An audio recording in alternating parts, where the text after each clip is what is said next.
Hey guys, Sinza here, and welcome to another Shadowlands beta video. In this video, I wanted to go over the current legendary effects that are available for Paladins. First, I wanted to kind of showcase one of the um, legendaries right now in combat. It allows me to, as you can see, that golden hammer just came down.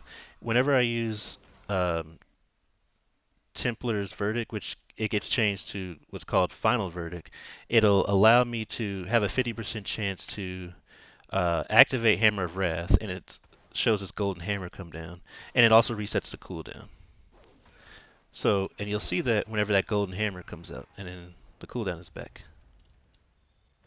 So, just wanted to kind of show that, and obviously that's going to be better when the enemy is at 20% or lower health. I think that's what it is for Hammer of Wrath, or during Avenging Wrath. But yeah, that's one of the cool legendaries.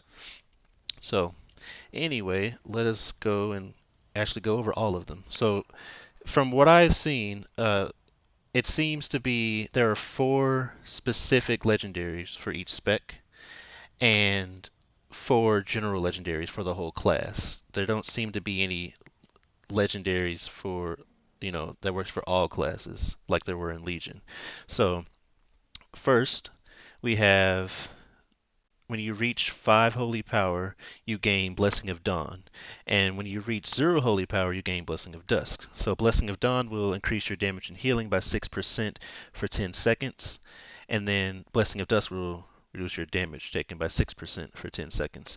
So from what I've seen, this is probably one of the best general legendaries. If you're somebody that's going to play all three specs, your first legendary, as of right now, this is probably one of the best ones you can have if you want something that'll work for all specs because you're going to get a damage or healing increase constantly for getting up to 5 holy power, and if you're a tank, you're going to be able to keep getting that 6% damage reduction whenever you go down to 0 holy power. And since this works on all three specs, you don't have to worry about the first when you make your first legendary needing to save up and get multiple legendaries. You know, this is a good general one if you're going to play multiple specs, in my opinion. The next general one is causes your Blessing of Freedom, Blessing of Sacrifice, or Blessing of Protection cooldowns to be reduced by 1 second when you spend one holy power. And then we have Judgment having a 50% chance to reduce the cost of your next holy power spender by 1. That also can be pretty nice. And then, especially like because as a tank you'll be able to get your Shield of Righteous more. Overall, yeah, that could be a pretty decent one as well. And then casting Avenging Wrath or any Forbearance ability will grant 5 Holy Power. So I think these are all pretty good general ones. The Blessing one obviously that's more of a utility one, uh, but getting Blessing of Sacrifice, for instance, could be pretty nice, or even Blessing of Freedom. But either way, these are all. I think these are three really good general legendaries. Well, yeah, the other ones are, and I still would probably go for this one. I think you're gonna get the best, output just in general if you're going for a general legendary. Now we're gonna go to the spec specific ones. So for DPS we have Hammer of Wrath, extending Avenging Wrath by 3 seconds, and it deals additional damage. So that can be fairly strong. Anything that has to do with Hammer of Wrath, I'm all in on because I just really like Hammer of Wrath. And yeah, this makes it so that it'll do more damage and it'll keep your bit cooldown up longer. And since you're able to use it during that cooldown, yeah, it's pretty strong. And then, of course, the one that I just had on replaces Templar Verdict with Final Verdict. So what it does is it increases the damage. The actual number is not right, but it does increase the damage. So it's because right now it's like 1871, and if I put this on, because of 1923, so that's a numbers thing. But it increases the damage of Templar's Verdict, and it'll have a 50% chance to activate Hammer of Wrath and reset its cooldown. Now that's what makes this legendary very good because even if it only reset the cooldown of Hammer of Wrath, then it wouldn't be that good because otherwise it would only be slightly stronger Templar's Verdict and reducing the cooldown of Hammer's Wrath because you can only use Hammer of Wrath during Avenging Wrath and at 20% health. But now that it will automatically activate it, I mean at a 50% chance, it'll just literally use Hammer of Wrath with your Templar's Verdict.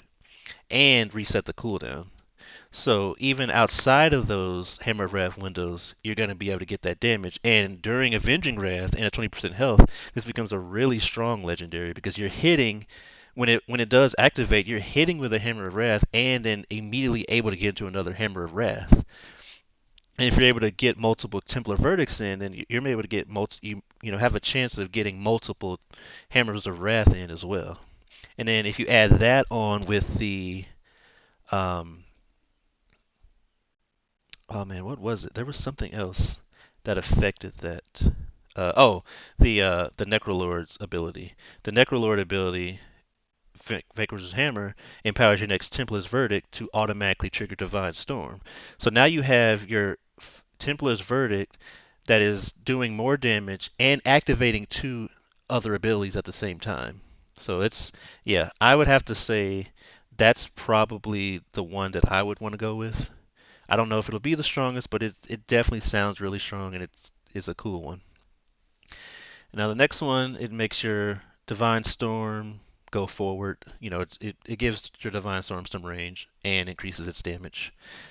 And then we have spending Holy Power grants you 20 haste per Holy Power spent for 12 seconds, stacking up to 20 times. Now, all three specs use Holy Power, but this one was only craftable if you're in ret spec. So I don't know. It might still work for the other specs, but you can only craft it as a DPS. But yeah, haste. That's a lot of haste. That's like 400 haste, and because it's 12 seconds, um, there's no reason why you shouldn't. There's no reason why you should drop it. So I feel like that's going to be tuned a little bit because it just seems really strong. Because that's 400 haste, and as you can kind of see with the secondary stats, yeah, that's a lot. Having pretty much a permanent 400 haste is kind of insane. So I don't know. That one might be a little too strong, but in terms of just um, fun, I definitely like the Final Verdict one. So now to tank, we have Avenger's Shield has a 50% chance to have its cooldown instantly reset when used. That's really cool because, more shields. It's just always fun. Another shield one, when Avenger's Shield returns to you, each target hit by Avenger's Shield increases the damage of your next Shield of the Righteous. So that can be a pretty good AoE one. That also will increase your Shield of the Righteous. And then reduce the damage taken while Ardent Defender is active by an additional 10%. And when you activate Ardent Defender, it'll also apply to the nearest ally within 15 yards. So if you can kind of plan that out, that's kind of a nice extra. It makes your Ardent Defender stronger, and you can kind of help out your other tank in a raid situation. You can give them that defensive bonus too. But even if you're not in a raid situation, any type of group situation gives them the extra bonus for that. And then we have when you drop below 20% health, you become infused with Guardian of the Ancient Kings for 4 seconds, and it can only occur um, once every 45 seconds. So that's pretty good as long as it's and it's only for 4 seconds. So I'm assuming that it's not going to actually use your Guardian of the Ancient King. So that could be a kind of nice defensive save you ability. And then now for healing, there is one healing one that's not in the game yet. Um, so but we have 3 of them. This one is really good for AoE. Light of Dawn's range is increased to 40 yards, and all allies inside the Light of Dawn will receive 10% increased healing from your spells for 6 seconds. So not only is it a much bigger range for your nice AoE ability, it'll also allow you to do more healing to those people. So yeah, I think that's really good.